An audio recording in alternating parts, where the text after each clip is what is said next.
या इधर होमवर्क तुमने एक्सरसाइज 2 सैटरडे पूछूंगा मैं सब कुछ ध्यान रखना। हाँ वही सैटरडे को तुम आप देख लेना फिर।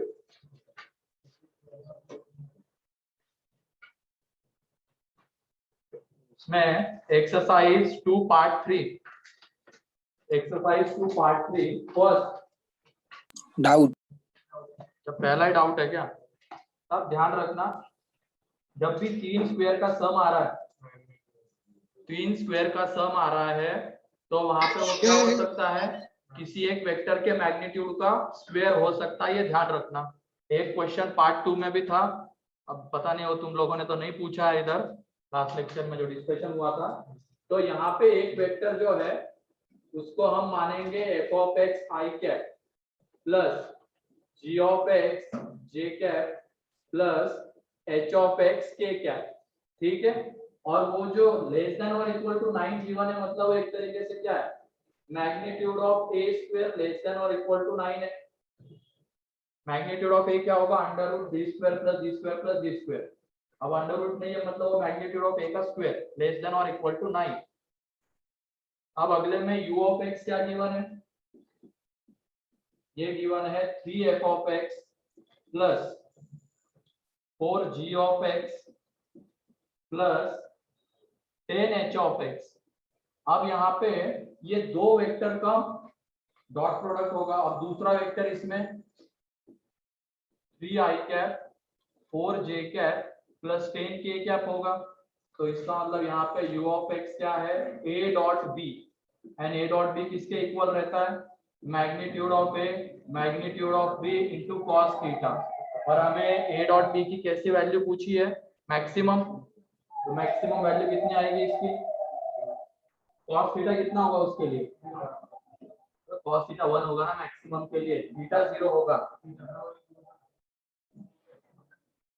तो ये 1 होगा। मैग्नीट्यूड ऑफ a की मैक्सिमम वैल्यू कितनी? 3 और इसकी में ये कितना आ जाता है? अंडर रूट 125 ना। हाँ तो ये इसकी मैक्सिमम वैल्यू है, ठीक है। फिर उसके बाद सेकेंड थर्ड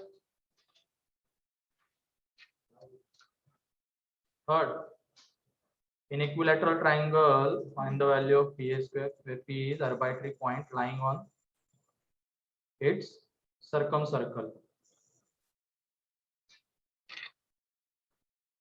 के ऊपर लाई कर रही है। लिख लो जल्दी, इसको लिखना। तुम्हारा हो गया ये? क्यों? आ जाओ। क्या हो गया?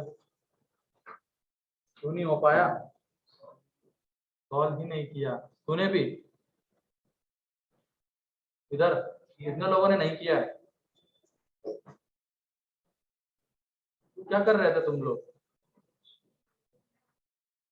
हाँ क्या? हाँ तो इसकी वजह से ये नहीं हुआ। हमारे किया था यार। ठीक है देख लो अगला। इसमें थर्ड में ट्रायंगल एबीसी, इसके सर्कम सर्कल के ऊपर पॉइंट है। अब ये P A square plus C B square plus P C square and R क्या है वहां पे? आर उसकी सर्कम रेडियस है, वो गिवन होना चाहिए वहां पे, ठीक है। उस सर्कल की रेडियस है आर। कैसे हो जाएगा?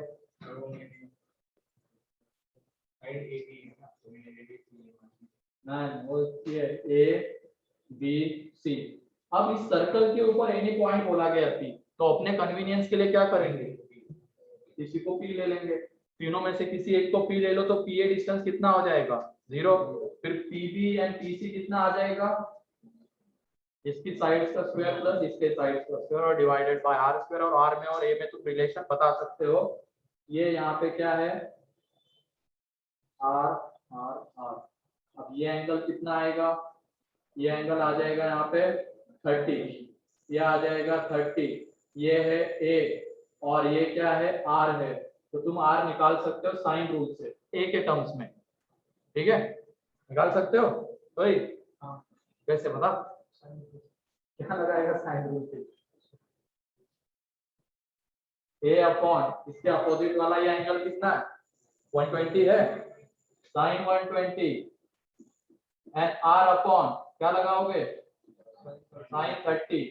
ऐसे भी डायरेक्टली साइन रूल को क्या लिखते हैं हम? ए अपॉन उसके क्या है, ए अपॉन साइन 60 डिग्री। अगर ट्राइंगल में, पूरे ट्राइंगल में लगाने जाओगे तो इज इक्वल टू 2r आता है ना, a by sine a, b by sine b, c by sine c is equal to 2r।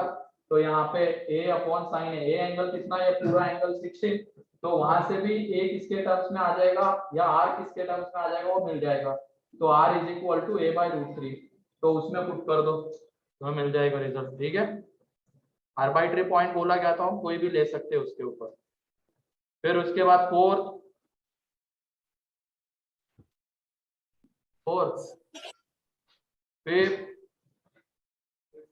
Fifth नहीं करना था, 6 doubt given 4 non-zero vectors a b ready the vectors a b c are coplanar but not collinear pair by pair and vector d is not coplanar with a b c,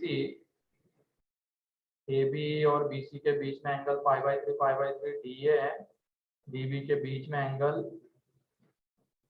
ठीक है। अभी ये L आई और L D जब हम पढ़ेंगे उसके बाद कर सकते हो, ठीक है। या तो हाँ उसी के बाद कर लेना, उसी के बाद आएगा ये कोप्लेनरिटी की, उसमें थ्योरम लगेगी। और कुछ दिया था क्या इसमें? 8 था क्या? 8 तो वाला सर हाँ 8 हो गया। नहीं हुआ sir. given 3 points in xy plane, p is moving on the given plane satisfying, then maximum and minimum values of magnitude of pa into magnitude of pb। तो oa डॉट ob तो आ ही जाएगा, xy plane में है, maximum and minimum value. तो ये पहले बताओ वो ओए डॉट ओबी कितना आ रहा है? 1 आ रहा है, -1। ओए डॉट ओबी -1 आ रहा होगा, उसको उधर लेके चले जाओ।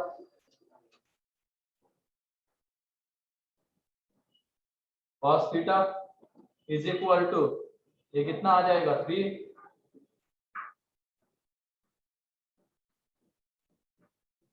3 बाई cos थीटा ये आ जाएगा। एंड एक्स वाई प्लेन में पी इज, हाँ कैसे हो जाएगा? हाँ आ जाएगा ना, ए बी ये तो P B maximum and minimum चाहिए।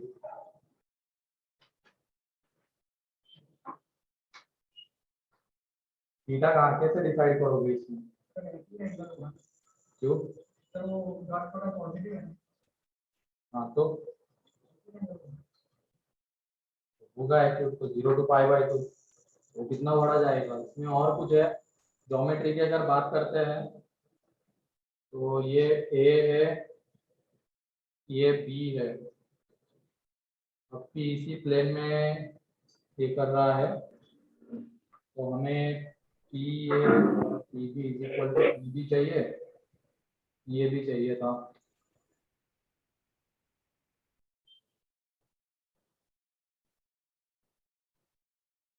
तो इसमें और क्या है?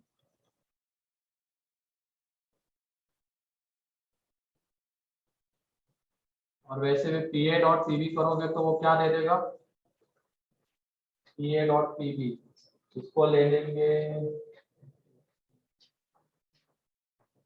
एक सर्कल आता है, अगर ज्योमेट्री से जाना चाहोगे तो एक सर्कल आता है, ठीक है, उससे जाते हैं। इससे तो नहीं प्रेडिक्ट कर पा रहे मैक्सिमम मिनिमम, तो उसमें तुम पी पॉइंट को इसी प्लेन में लाई कर रहा है एक्स वाई प्लेन में, तो पी को ले लो, एक्स आई कैप पी का पोजीशन वेक्टर है, वाई जे कैप, और फिर ए का पोजीशन वेक्टर ये ए वेक्टर ले रहे, तो ये आ जाएगा आई कैप, बी का आ जाएगा माइनस आई कैप, ठीक है। तो यहाँ पे पी ए क्या हो जाएगा? 1 minus x i cap minus j cap, y into j cap and PB क्या हो जाएगा, PB -1 minus x i cap minus y j cap. ठीक है, अब पी ए डॉट पीबी निकालेंगे तो वो आ जाएगा, वो मल्टीप्लाई जब तुम करोगे, यहाँ से माइनस बाहर ले लो, यहाँ से माइनस बाहर ले लो, तो वो एक्स स्क्वायर माइनस 1 आ जाएगा, प्लस यहाँ पे ये कितना आ जाएगा, y square is equal to 3 P A dot PB. अब यहाँ से ये मिल रहा है x square plus y square is equal to 4। तो इसका मतलब जो पी पॉइंट है वो इस सर्कल के ऊपर लाई करेगा। अब उसके बाद हम बता सकते हैं पी ए और पीबी का मैग्नीट्यूड मैक्सिमम मिनिमम कब होगा। ठीक है, ऐसे जाना ज्यादा सही है। वहां पे पी को कंसिडर कर लो, तुम्हें ये रिलेशन मिल जाएगा। ठीक है, अब ये ए एंड बी पॉइंट्स, वैसे ये सही तो है ना, ए वेक्टर यही आ रहा है, ये आ रहा है यही है, और पी इसके ऊपर लाई कर रहा है। ठीक है, तो पी को क्या करो, थीटा के टर्म्स में कंसिडर कर लो। पैरामेट्रिक कोऑर्डिनेट्स इस सर्कल के ऊपर लाई कर रहा है, तो पी के coordinates 2 cos theta 2 sin theta, and फिर इसमें आ जाएगा ट्रिग्नोमेट्री के हेल्प से। हाँ सर इसमें ऐसा बोल सकते हैं कि वो एबी के अराउंड लाइक करेगा तो मिनिमम डिस्टेंस होगा, और जब वो परपेंडिकुलर लाइक करेगा तो मैक्सिमम। एबी के ये बोल रहे हो क्या, हाँ ए तो यहाँ पे आएगा, बी यहाँ पे आएगा, ए यहाँ पे आएगा, और ए बी के अलाउंग लाई करेगा, और इसी सर्कल के ऊपर। हाँ और कुछ दिया था क्या इसमें, ये ध्यान रखो, कोऑर्डिनेट को इसमें मिक्स किया जा सकता है। अगर एक्स वाई प्लेन में बोला जा रहा है तो उसमें हम कोऑर्डिनेट की हेल्प से भी जा सकते हैं। जैसे कि ये हो गया, इसमें सर्कल बन गया, कोऑर्डिनेट की हेल्प से गए। अब उसके बाद ये एक्चुअली क्वेश्चन किसका बन गया, पूरा सर्कल का।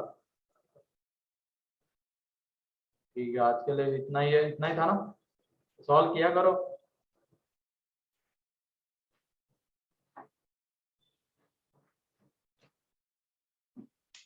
आपने कहाँ तक पहुंचे थे ये बताओ, लास्ट क्वेश्चन क्या,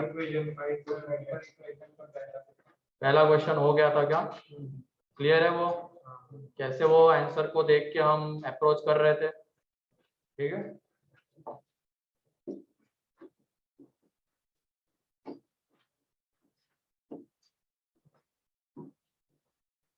नेक्स्ट क्वेश्चन जल्दी से लिखो अब।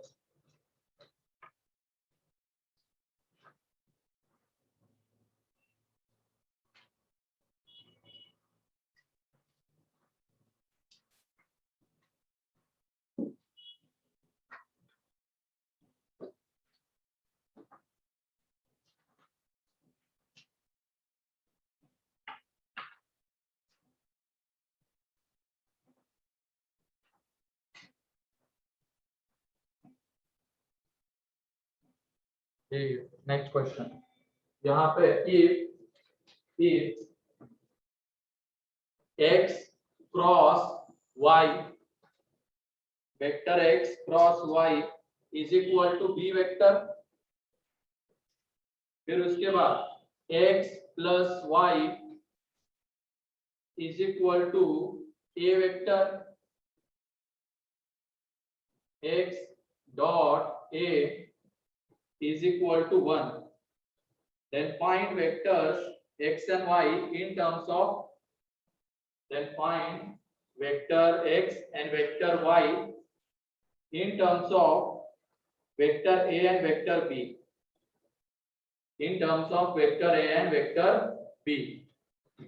अब जो भी वेक्टर x है उसमें b क्रॉस a है, b क्रॉस a है, तो ध्यान रखना, हिंट मैंने दे दी है। जो ऑप्शन तुम देखोगे हर एक ऑप्शन में तुम्हें x vector and y vector में बी क्रॉस ही दिखेगा, तो लगाओ।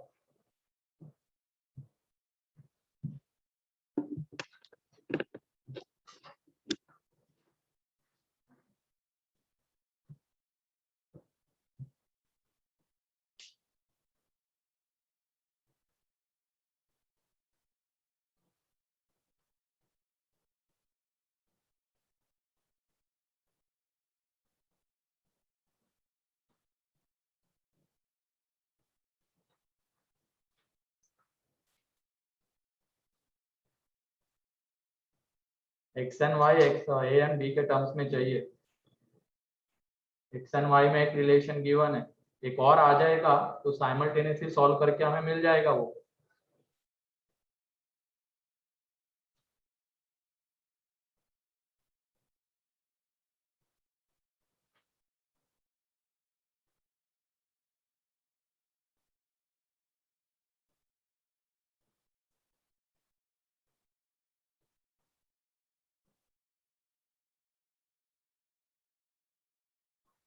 बी क्रॉस ए तो ले लो, कुछ तो सोचो। बी क्रॉस ए,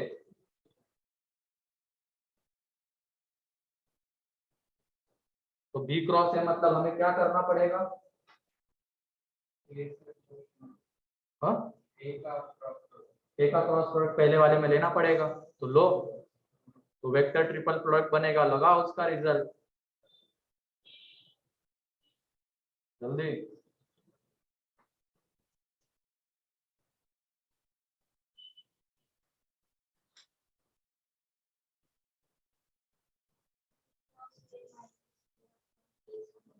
ये कौन सा है?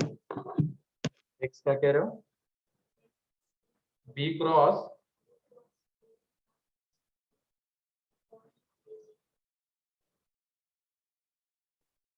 तो उसका माइनस टाइम्स नहीं आ रहा है क्या उस पूरे का?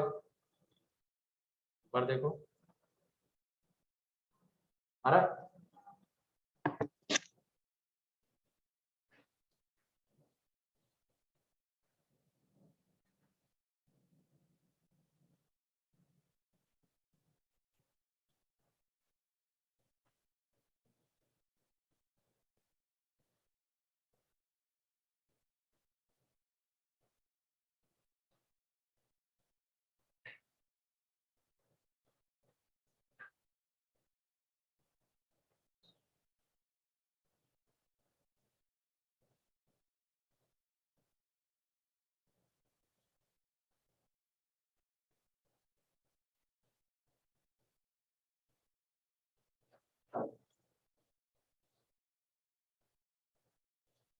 नहीं आ रहा है?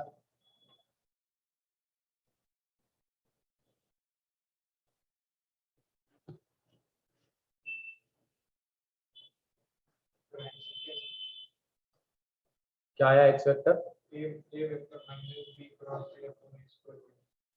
नहीं, गलत है, ये गलत है।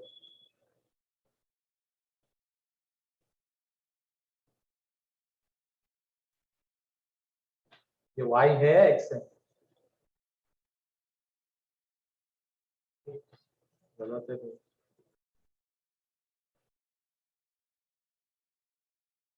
देखे नहीं होंगे क्लास नोट्स ओपन करके, कहाँ से बनेगा ये?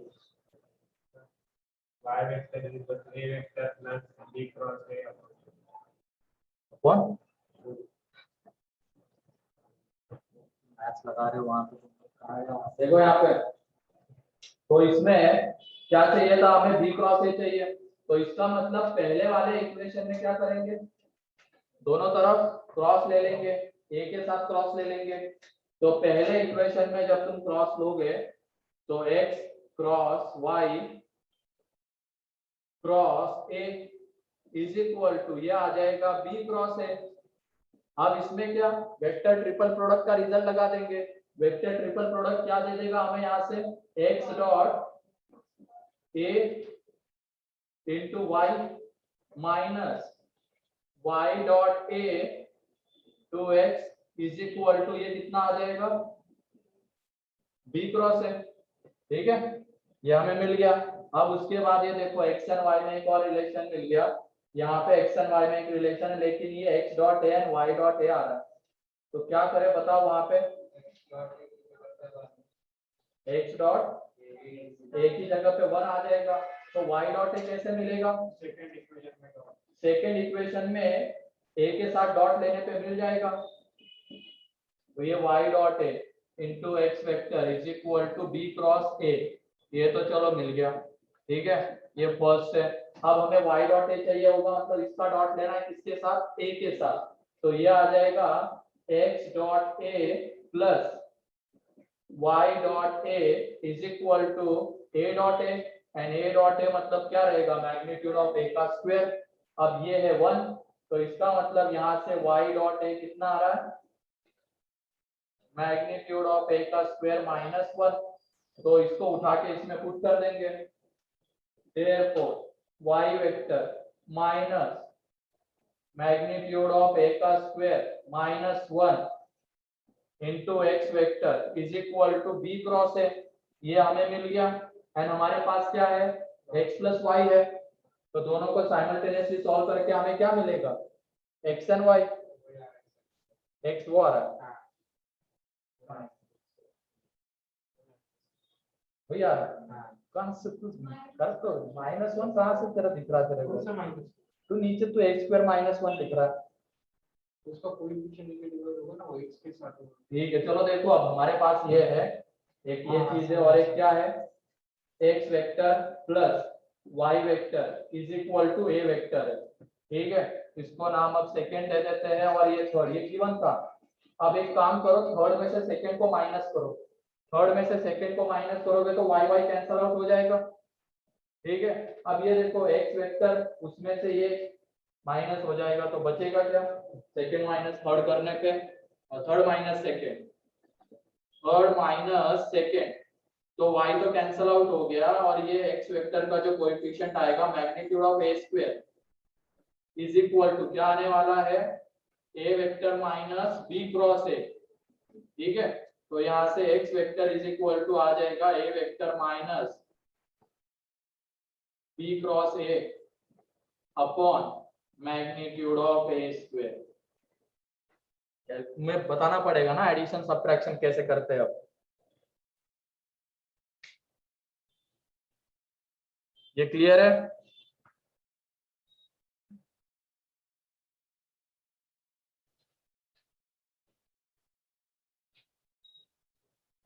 अब एक बार x मिल गया y भी आ जाएगा, y के लिए x की वैल्यू यहाँ पे पुट कर दो इसमें, तो हमें y मिल जाएगा।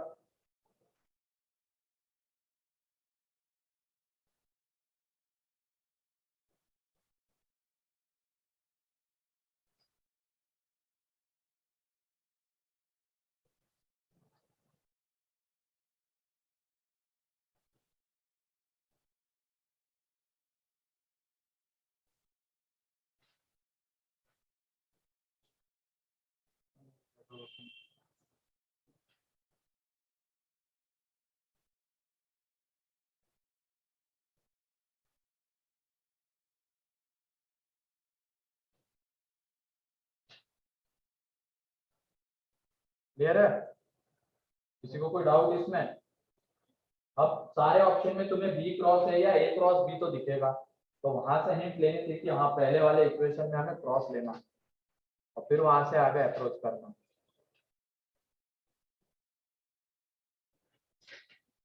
जल्दी जल्दी लिखो।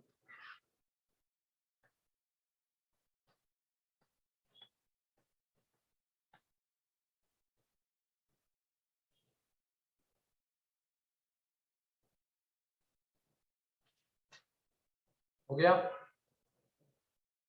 किसी का बाकी है लिखना इधर ऑनलाइन, समझ में नो आ गया। Sir. No, sir. No, sir. Yes.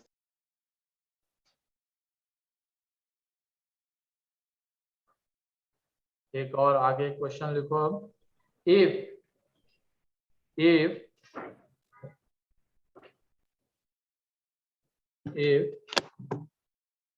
x cross a, if x cross a plus x dot b into c is equal to d vector then find ABCD x, then find x in terms of ABCD, then find x in terms of ABCD। और answer भी मैं यहाँ पे लिख देता हूँ, उससे तुम्हें हिंट लग जाएगी क्या करना है।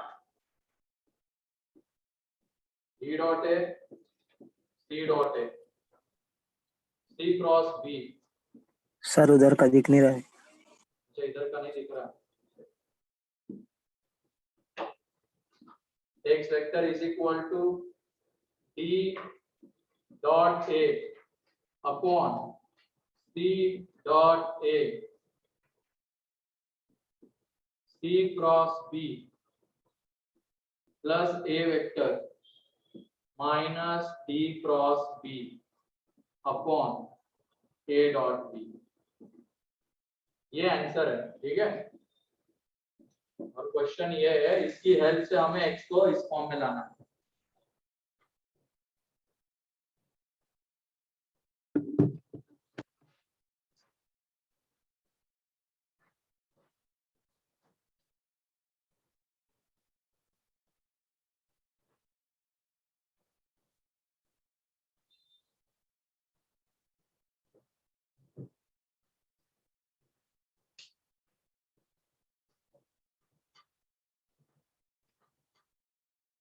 तो रहा होगा क्या क्या करना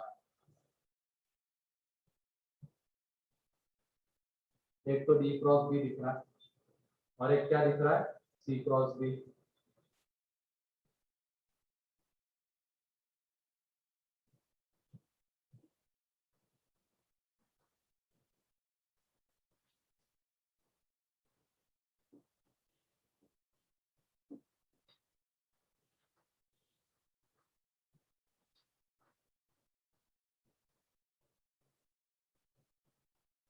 अच्छा, ये पहला वाला इधर भी तो नहीं दिख रहा था, तो बोल नहीं रहा है, तो देना देना ही नहीं इन लोगों को कुछ।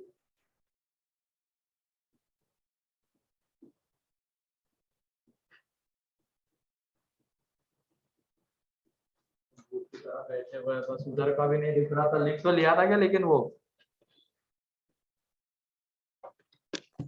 ठीक है। हाँ सर लिख लिया। हाँ लिख लिया।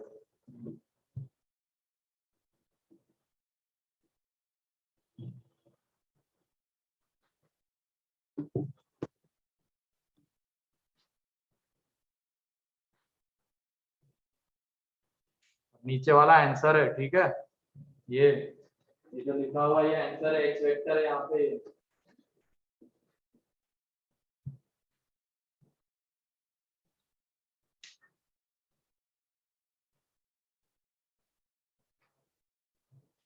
आ गया।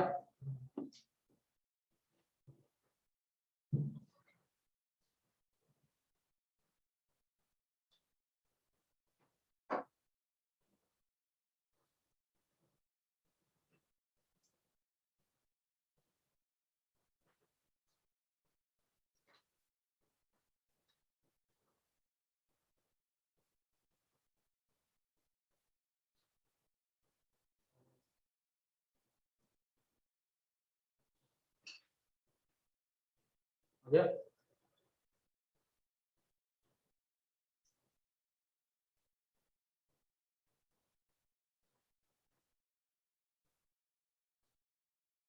सारे हिंट इधर आंसर में से ले लो तुम लोग। किसके साथ डॉट ले ले, किसके साथ क्रॉस ले लिया जाए, देखो। आ गया।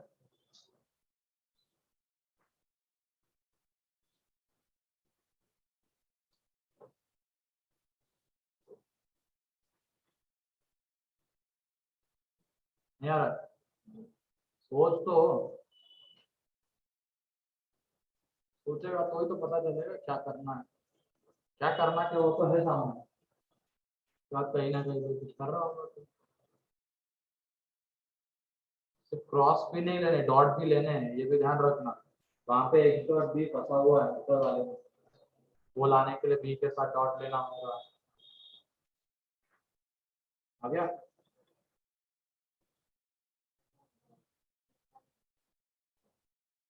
इसका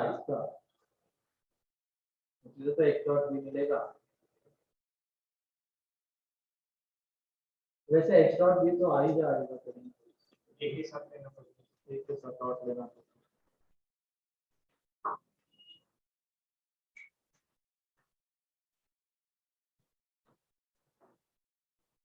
सबसे पहले तो क्रॉस तो तुम लोगों ने लिया होगा, किसके साथ लिया, बी के साथ ले लिया होगा, क्योंकि तो यहाँ पर c cross b, d cross b दिख रहा है। तो पहले वाले इक्वेशन का क्रॉस लिया होगा किसके साथ, डी के साथ। तो ये क्या है, x cross b plus x dot a, तुम्हें क्या आ जाएगा, ये c cross B is equal to D cross b. ठीक है, अब इसमें क्या लगाएंगे, वेक्टर ट्रिपल प्रोडक्ट लगा देंगे। तो वेक्टर ट्रिपल प्रोडक्ट से ये क्या दे देगा हमें, x dot B into A minus A dot B into x, ठीक है, प्लस एक्स डॉट, ये बी है, हाँ बी है, x dot B C cross B is equal to D cross B. ये आ रहा है। अब यहाँ पे वेक्टर एक्स तो मिल रहा है, फर्स्ट क्या आ रहा है, बस ये एक्स डॉट बी वो हमें चाहिए होगा। तो एक्स डॉट बी चाहिए, तो क्या करेंगे, अभी पहले एक यहाँ से एक्स को ये कर लेते हैं, ये एक्स को इधर लेके आ जाओ और इस डी क्रॉस बी को इधर लेके आ जाओ, और इन दोनों में से क्या कॉमन आएगा, एक्स डॉट बी। तो इन दोनों में से एक्स डॉट बी बाहर ले रहे, ठीक है, और अंदर में क्या बचा रहेगा, ए vector plus c cross B vector, ठीक है। फिर माइनस में इसको इधर लेके आ गए तो d cross B is equal to ये a dot B into x. तो ए डॉट बी से जब डिवाइड कर दोगे तो x vector is equal to क्या दे रहा है, x dot B into a vector plus c cross b minus d cross b upon क्या आ रहा है, ये ए डॉट बी, ठीक है। अब ये फंसा हुआ है यहाँ पे अभी भी, ये बाकी सारी चीजें तो मिल गई, देखो ए प्लस सी क्रॉस बी मिल गया, माइनस में डी क्रॉस बी मिल गया, नीचे ए डॉट बी भी मिल गया, लेकिन वहां पे वो एक्स डॉट बी फंसा हुआ है। तो पहले वाले का डॉट किसके साथ ले, ए के साथ, क्योंकि अब यहाँ से भी हिंट ले, सी का डॉट ए के साथ, डी का डॉट ए के साथ, वो डॉट ए के साथ ही आ पाएगा। तो ए के साथ डॉट ले लेंगे, तो ए डॉट एक्स क्रॉस ए क्या हो जाएगा, क्यों हो जाएगा, कोप्लेनर क्या, दो सेम हो गए ना वेक्टर, भाई कोप्लेनर भी बोल सकते हो तुम इनको। ये जीरो हो जाएगा, स्केलर ट्रिपल प्रोडक्ट इन तीनों का, क्योंकि दो वेक्टर आइडेंटिकल हो गए, इसमें ये जीरो। तो यहाँ से जब x डॉट बी निकालोगे तो वो आ जाएगा d dot A upon c dot A. अब x डॉट बी की वैल्यू यहाँ पे पुट कर दो, तुम्हें वो रिजल्ट मिल जाएगा, ठीक है। इधर क्लियर है online, Yes, sir. Yes sir. दिख ही नहीं पा रहा है, Yes, sir. अब दिख रहा है, हाँ देखो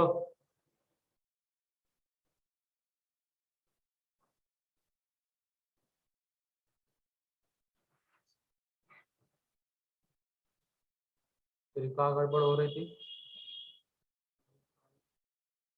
आ ही नहीं रहा था, धीरज अपनी आके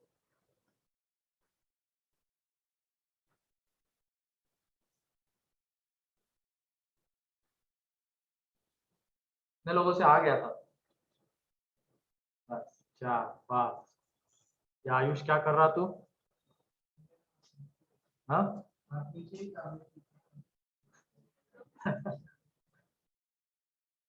क्यों नहीं आया तेरा, पता है जो, तो उसका क्या करूं मैं, वहां पे बोलेगा 50% सॉल्यूशन है मेरे पास, ठीक तो मैं नहीं करूंगा लेकिन 50% सॉल्यूशन है, क्या करेंगे वो लोग,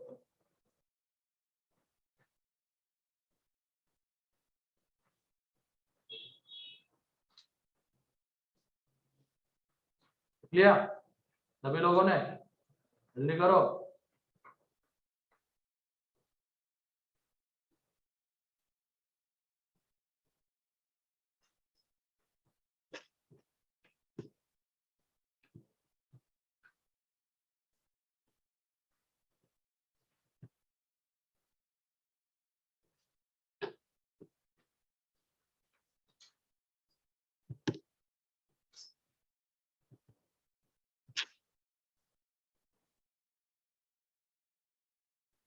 लिखो अगला, let u and v are two unit vectors, u vector and v vector.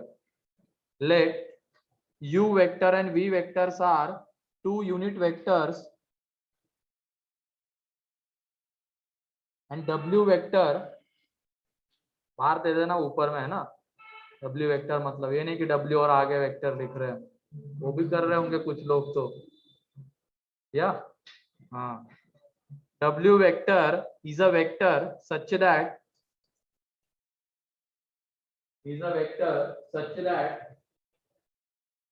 u cross v plus v is equal to w is equal u cross v plus u है is equal to w is equal to w. Then find the value of box u v w. Then find the value of box u v w.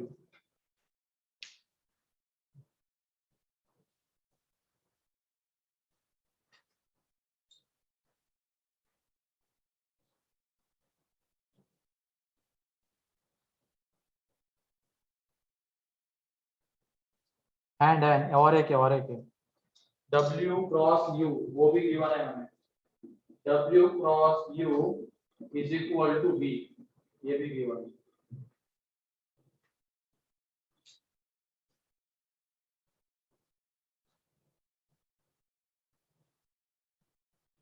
W cross U is equal to V, ये भी given है। And find the value of box U V, बहुत आसान है ये, इससे आसान question कोई नहीं है।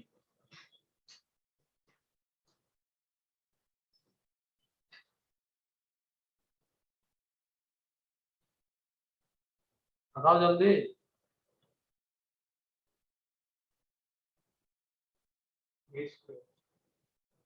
V स्क्वायर क्या है,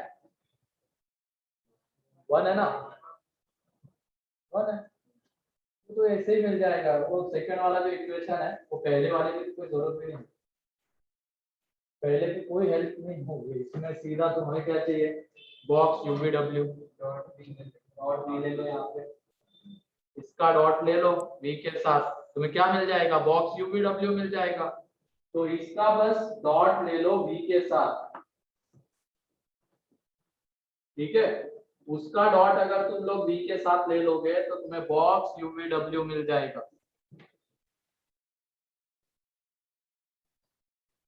तो W U का cross dot V is equal to magnitude of V square, तो यहाँ से ये क्या आ जाएगा, box W U V is equal to 1।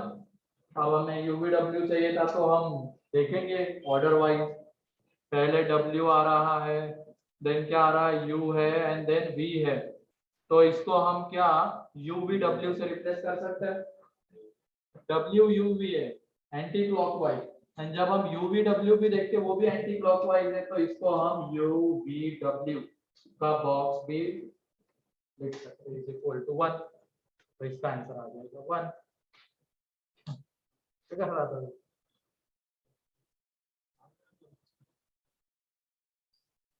उसी का ऊपर वाला ऐसे ही था, ठीक है। Next heading, linearly dependent and linearly independent vectors, और उसी में हम 2-3 थ्योरम देखेंगे, theorem of collinearity, theorem of coplanarity, theorem in space. linearly dependent and linearly independent, LI and LD, दो नाम है इसके लिए, LI and LD। जल्दी से लिख लो इसको,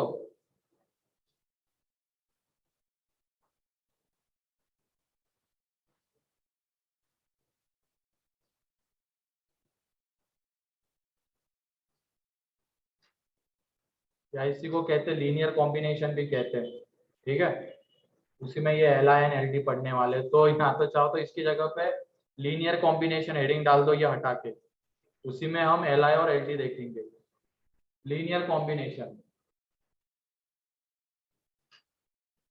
लीनियर कॉम्बिनेशन तो लिखो इसमें इफ, पहला पहला पॉइंट, इसमें सारे पॉइंट्स इंपॉर्टेंट है। पहला point, if A and B are, if A and B are non-zero, if A and B are non-zero, non-collinear vectors, A vector and B vector are non-zero, non-collinear vectors, non-zero, non-collinear vectors,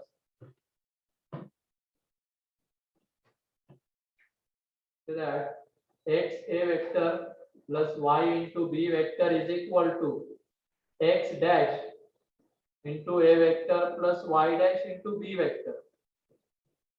Then यहाँ से हमें मिलेगा x is equal to x dash and y is equal to y dash. अगर a and b कैसे vectors है? Non zero non collinear, non zero non collinear vectors है और इस तरीके से गिवन है, वो क्या मिलेगा वहां से? x is equal to x dash and y is equal to y dash. अब वो देख लेते कैसे मिलता है। कोलिनियर वेक्टर्स है तो उसके लिए हमें पता है कि हम एक दूसरे को कैसे रिप्रेजेंट कर सकते हैं, एक को दूसरे के लीनियर कॉम्बिनेशन के फॉर्म में। अब यहाँ पे ये दोनों वेक्टर्स कैसे हैं? नॉन कोलिनियर है, तो क्या हम एक को दूसरे के लीनियर कॉम्बिनेशन के फॉर्म में रिप्रेजेंट कर पाएंगे? नहीं कर पाएंगे। तो ये देख लो, एक तरफ लेके आ जाओ a को और y को एक तरफ लेके चले जाओ, तो x minus x dash into a vector and y dash minus y into b vector, ये आ जाएगा। अब यहाँ पे हम a वेक्टर को ऐसे रिप्रेजेंट कर सकते हैं,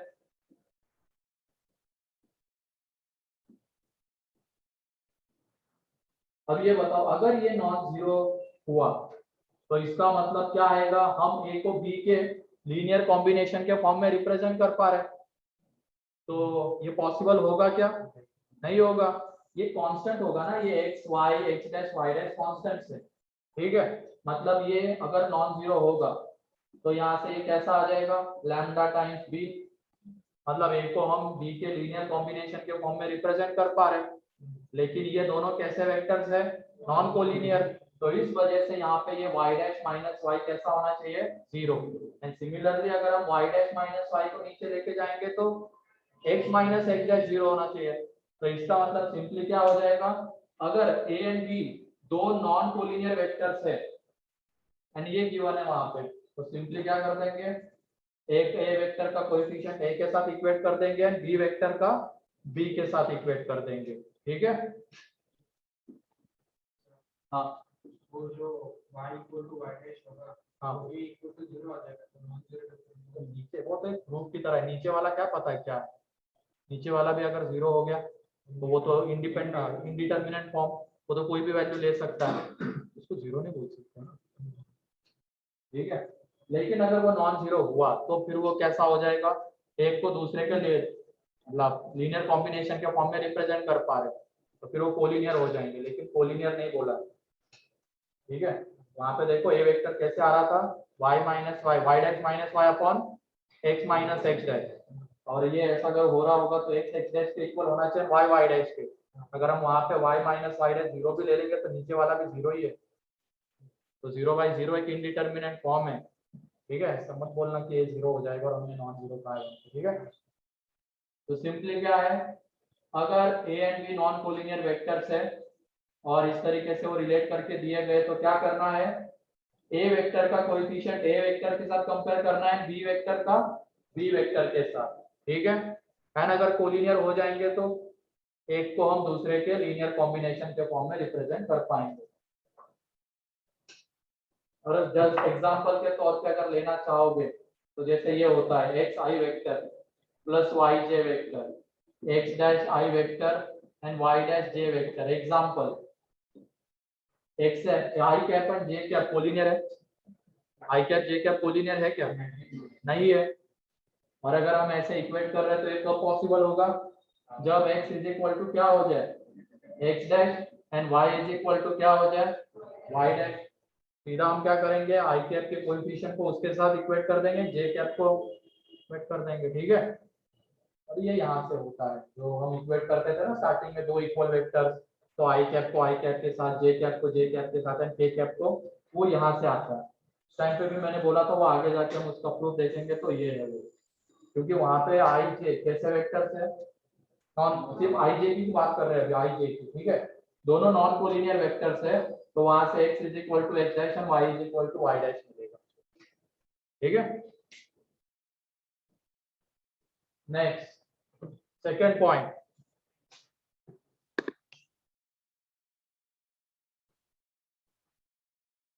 second point fundamental theorem in plane, fundamental theorem in plane.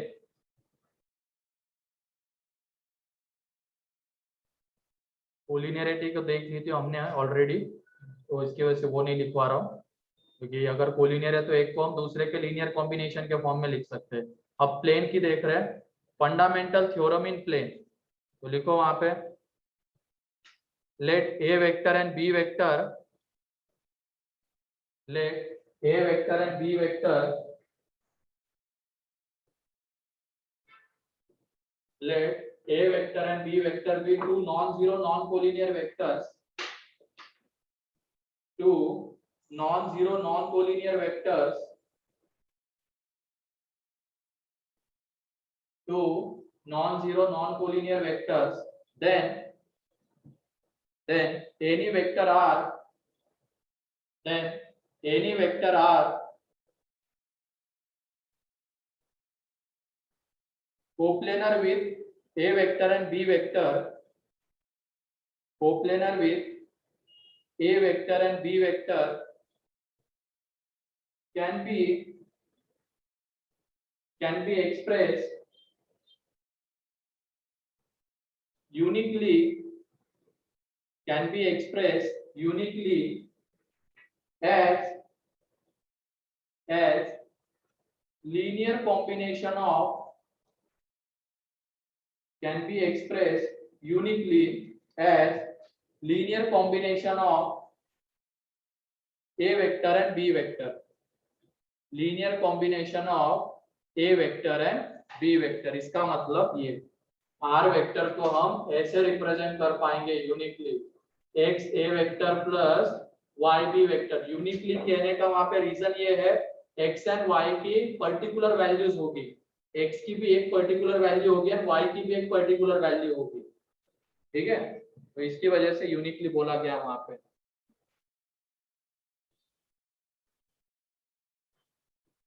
तो ये कब, जब a vector and b vector कैसे है, नॉन कोलिनियर, एंड जिस प्लेन में लाई कर रहे हैं, दो वेक्टर्स हमेशा एक ही प्लेन में लाई करते हैं, ध्यान रखना, दो वेक्टर से पास करने वाला एक प्लेन हम बता सकते हैं, और उसी प्लेन में अगर हमें कोई r वेक्टर चाहिए तो उसको हम कैसे रिप्रेजेंट कर सकते हैं, linear combination of a and b, uniquely as a linear combination of a and b। यहाँ पे जो x होगा एक कांस्टेंट होगा, y भी कांस्टेंट होगा, आर्बिट्री कांस्टेंट नहीं होगा, डिफरेंस पता है ना, कांस्टेंट में आर्बिट्री कांस्टेंट में क्या है, कांस्टेंट एक फिक्स वैल्यू लेता है, आर्बिट्री कांस्टेंट कोई भी कांस्टेंट वैल्यू ले सकता है। इंटीग्रेशन में देखा होगा तुम लोगों ने, जो सी लेते हैं वहां पे इंटीग्रेशन में वो होता है आर्बिट्री कांस्टेंट, वो कोई भी कांस्टेंट वैल्यू ले सकता है। लेकिन हमने जितने भी कांस्टेंट उसके अलावा देखे वो कैसे थे, सिंपल कांस्टेंट थे, एक फिक्स वैल्यू ले रहे होंगे, ठीक है। ये है थ्योरम इन प्लेन। फिर उसके बाद third point,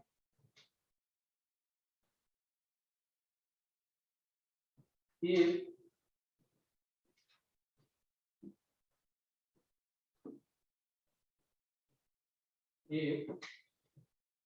A vector, B vector and C vector are A vector, B vector and C vector are non-zero non-coplanar vectors, non-zero non-coplanar vectors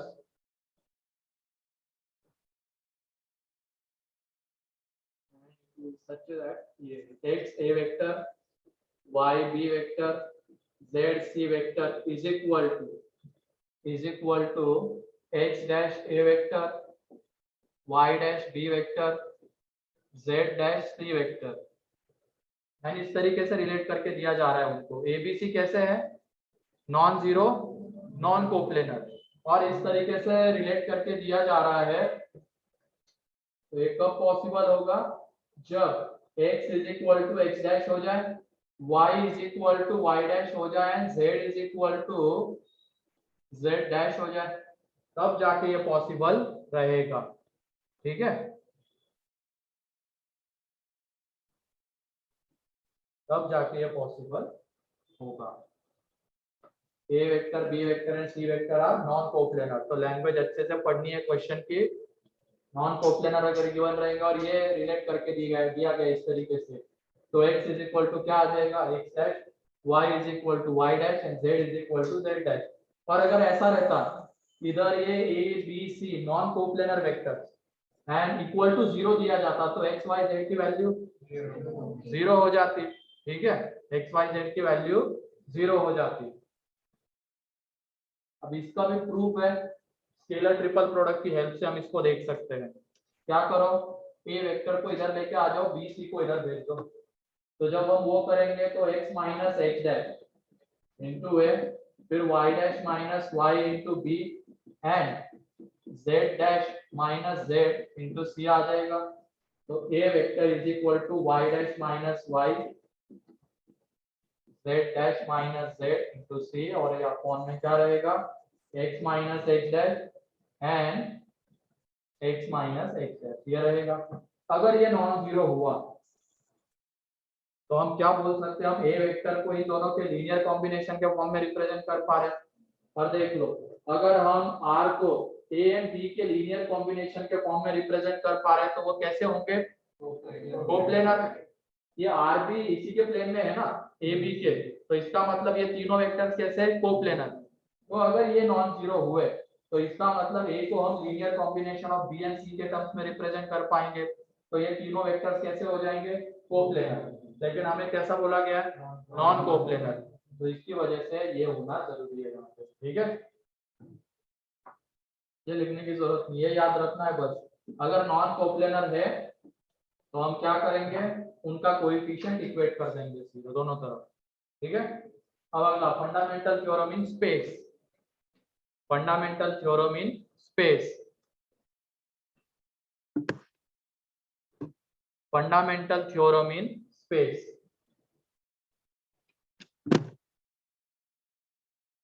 fundamental theorem in space, तो लिखो, let a vector, b vector and c vector are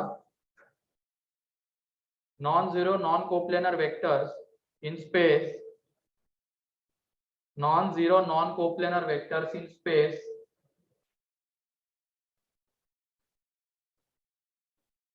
non-zero non-coplanar vectors in space, then any vector r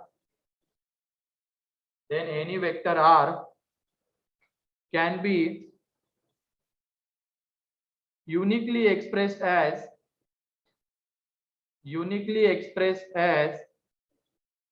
linear combination of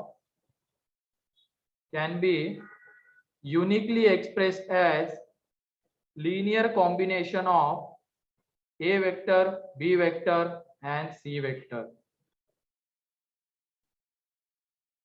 a vector, b vector and c vector। तो क्या कह रहा है? अगर ये non coplanar vectors है space में और हमें स्पेस में कोई एक वेक्टर चाहिए r, तो उस r वेक्टर को हम इन दोनों के लीनियर कॉम्बिनेशन के फॉर्म में लिख सकते हैं। ठीक है,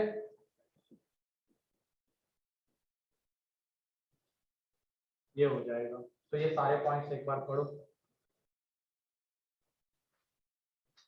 फंडामेंटल थ्योरम ऑफ कोलिनियरिटी हम ऑलरेडी देख चुके थे। अब उसके बाद से हमने शुरू किया, अगर दोनों नॉन कोलिनियर होते हैं तो क्या करना है, कोएफिशिएंट्स को इक्वेट करना है। फिर अगर कोप्लेनर है और उसी प्लेन में हमें एक वेक्टर चाहिए तो आर वेक्टर को हम ऐसे रिप्रेजेंट करेंगे। अगर एबीसी नॉन कोप्लेनर है, इक्वेट करके दिया गया तो हम क्या करेंगे, कोएफिशिएंट्स को इक्वेट करेंगे। और एबीसी नॉन कोप्लेनर वेक्टर से स्पेस में, तो स्पेस में और एक कोई वेक्टर हमें चाहिए होगा तो उसको कैसे रिप्रेजेंट करेंगे, linear combination of A B and C, uniquely as a linear combination of A B C. मतलब एक्स वाई जेड की एक यूनिक वैल्यू होगी जिसके लिए वो वेक्टर आ रहा होगा।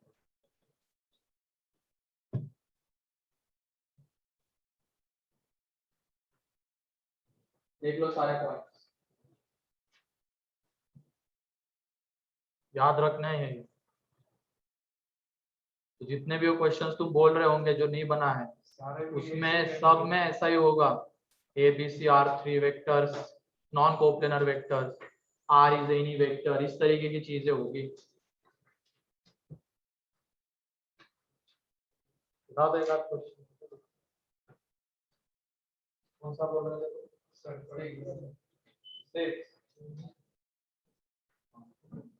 वो भी आएगा इसके बाद, वो लीनियरली इंडिपेंडेंट डिपेंडेंट थ्योरम बताने वाला उसकी डेफिनेशन।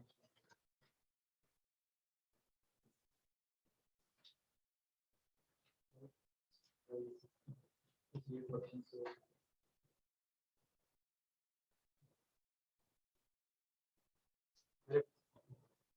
पढ़ना।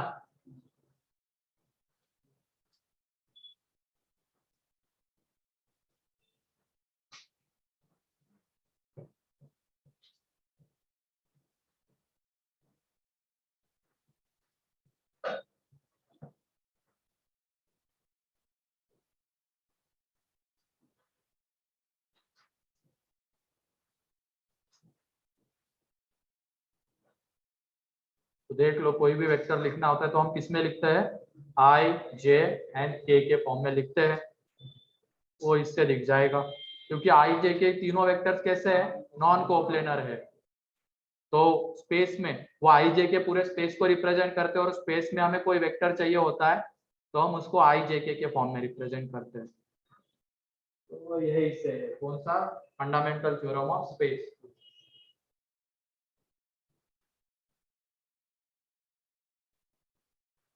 हो गया। अब उसके बाद एक और पॉइंट यहाँ पर देख लो, नोट करके लिख लेना। अगर a B and c non coplanar vectors है, इफ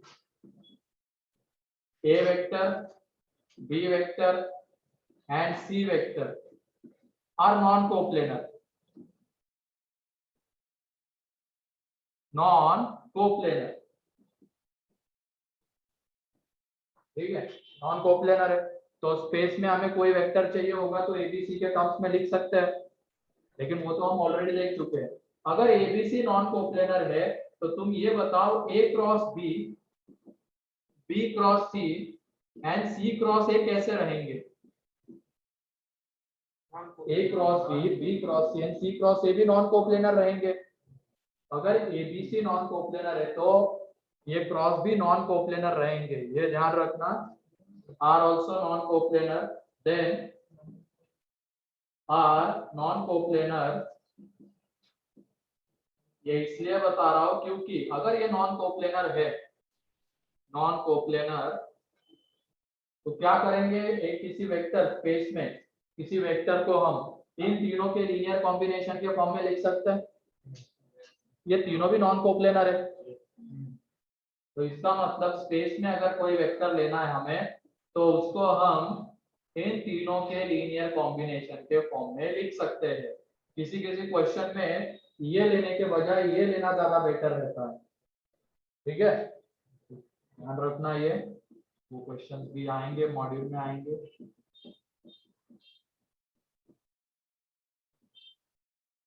तो ये लीनियर कॉम्बिनेशन लेने के बजाय ये लेके चलोगे तो तुम्हें इजीली आंसर मिल जाता है, क्योंकि ये भी नॉन कोप्लेनर है। तो किसी भी वेक्टर स्पेस में जो है उसको हम ऐसे लिख सकते हैं।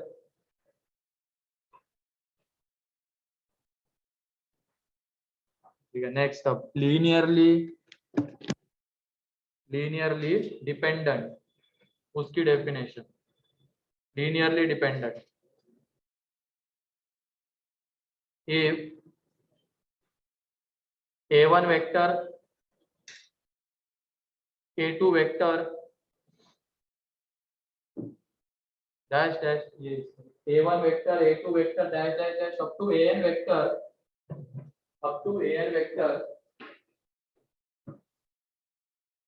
a1 vector a2 vector up to an vectors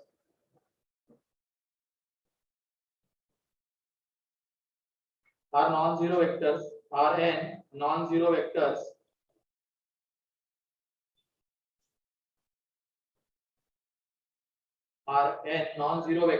and x1 x2 x3 up to xn are n scalars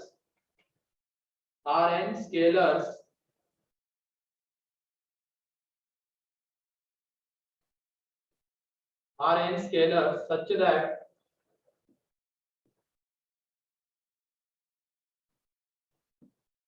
x3 into a3 vector dash dash dash xn into an vector is equal to 0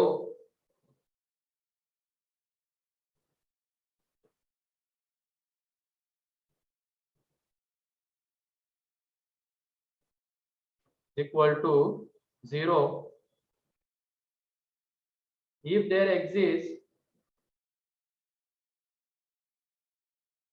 and there exists at least one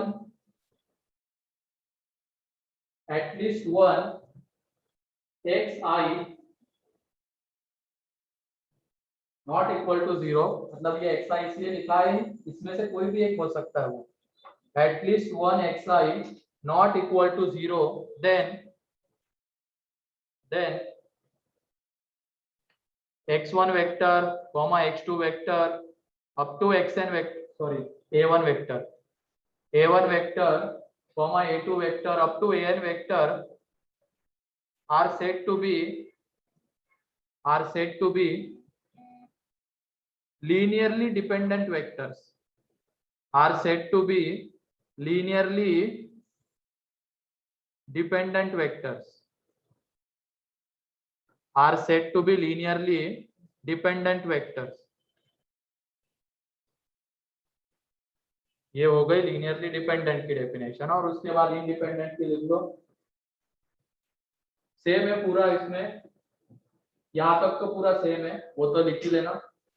यहाँ तक linearly independent में यहाँ तक तो वही लिख लो पूरा।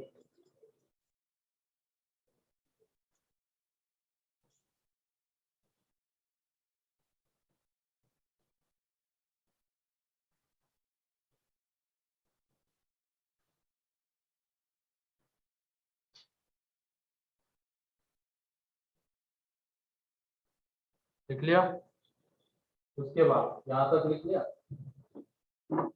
और यहाँ से हमें ये मिल रहा है सारे x1, ये x1 x2 x3 up to xn, ये सारे जीरो है, ये सारे जीरो है, तो सारे जीरो उसके कोएफिशिएंट्स, वो सारे स्केलर्स, ठीक है। देन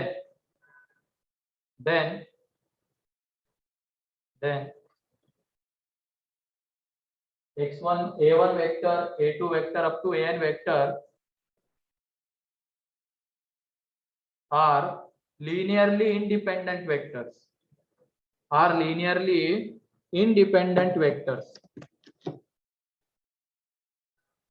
मतलब अगर एटलीस्ट एक नॉन जीरो हुआ तो लीनियरली डिपेंडेंट, और अगर सारे जीरो हुए लीनियरली इंडिपेंडेंट, ठीक है। अब वही कोलिनियर वेक्टर्स को ही देख लो, अगर मान लो a vector and B vector collinear है तो उसको हम दूसरे के लीनियर कॉम्बिनेशन के फॉर्म में रिप्रेजेंट कर पाएंगे, है ना। और उसको कैसे लिख सकते हैं हम लोग, a vector is equal to lambda B vector, अगर मान लो कोलिनियर है तो ऐसे लिख सकते हैं। और यहाँ पे ये लैम्डा क्या होता है, आर एक्सेप्ट 0, तो ये जो दिख रहा है ना लीनियरली डिपेंडेंट वाला, एक तरफ लेके आ जाओ। यहाँ पे ये जो लैम्डा होता है, अगर ये ए एंड बी कोलिनियर है तो हम इसको कैसे रीड कर रहे थे, ए को हम बी के लीनियर कॉम्बिनेशन के फॉर्म में रिप्रेजेंट कर पा रहे हैं। यहाँ पे लैम्डा क्या था, आर एक्सेप्ट 0, तो इसको इधर लेके आ जाओ तो lambda B vector minus A vector is equal to 0। And यहाँ पे ये देखो ये लैम्डा नॉन जीरो हमें मिल रहा है और ये भी नॉन जीरो मिल रहा है, तो यहाँ पे दोनों कोएफिशिएंट नॉन जीरो है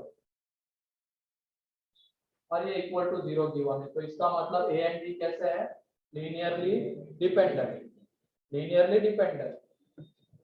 इसी में आगे और हमने देखा था, अगर A and B non collinear होते हैं, A and B non collinear, और उसको हम ऐसे लिखते हैं नॉन कोलिनियर और ऐसे लिखते हैं, तो इसका मतलब यहाँ पे x कैसा हो जाएगा, y 0 हो जाएगा।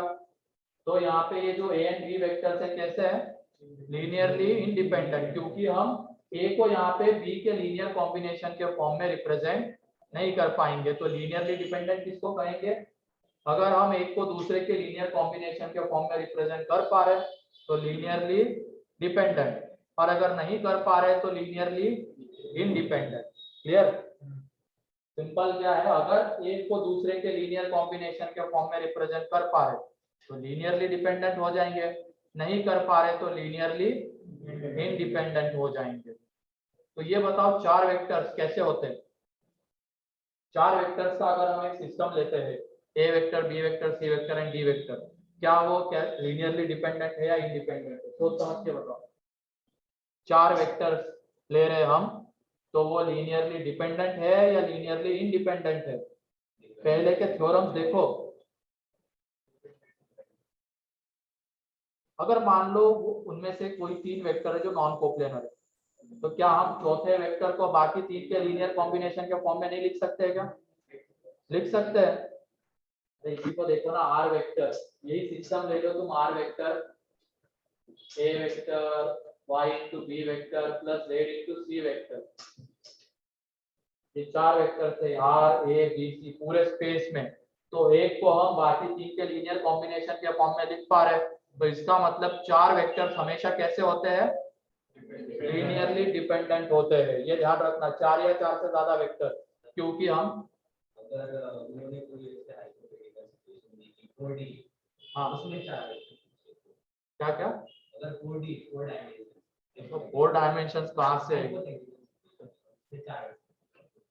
अब तो फिर अलग अलग भी हो सकते हैं, ऐसा थोड़ी है ना। ये तो अभी 3D की बातें कर रहे हैं अपन, 4D आया हुआ है क्या अभी अब तो फिर वो आगे और एक थ्योरम बढ़ जाएगी, ठीक है, हाइपोथेटिकल तो वो हो सकता है। यहाँ पे अगर ये चार वेक्टर से स्पेस में 3D में, तो हम एक वेक्टर को बाकी तीन के लीनियर कॉम्बिनेशन के फॉर्म में लिख सकते हैं। इसकी वजह से चार या चार से ज्यादा वेक्टर हमेशा कैसे होते हैं, लीनियरली डिपेंडेंट होते हैं। लिखो,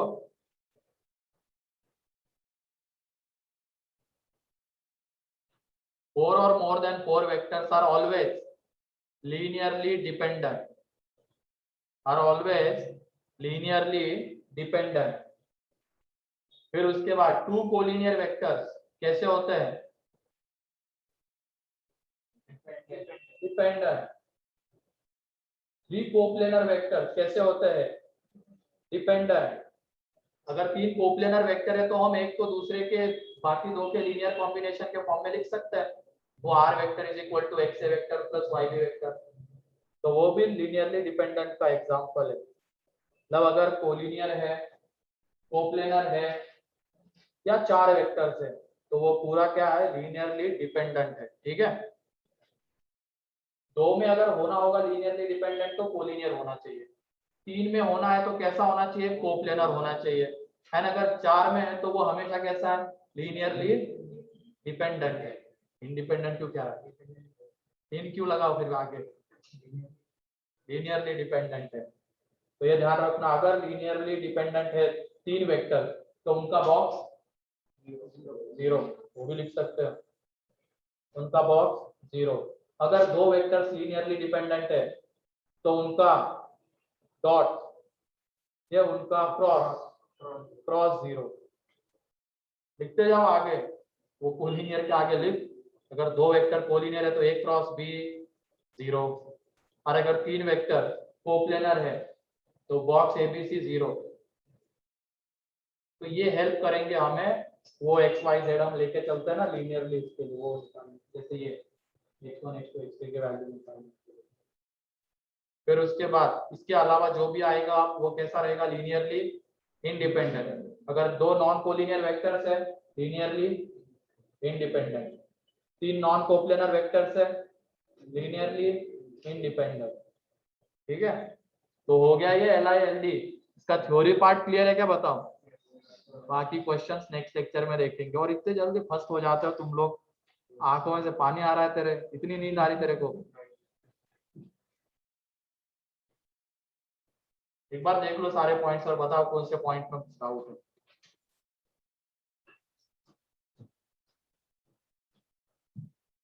अगर बोला जाएगा 3 वेक्टर की सिस्टम लीनियरली डिपेंडेंट है या इंडिपेंडेंट है चेक करो, तो उसका क्या चेक करेंगे?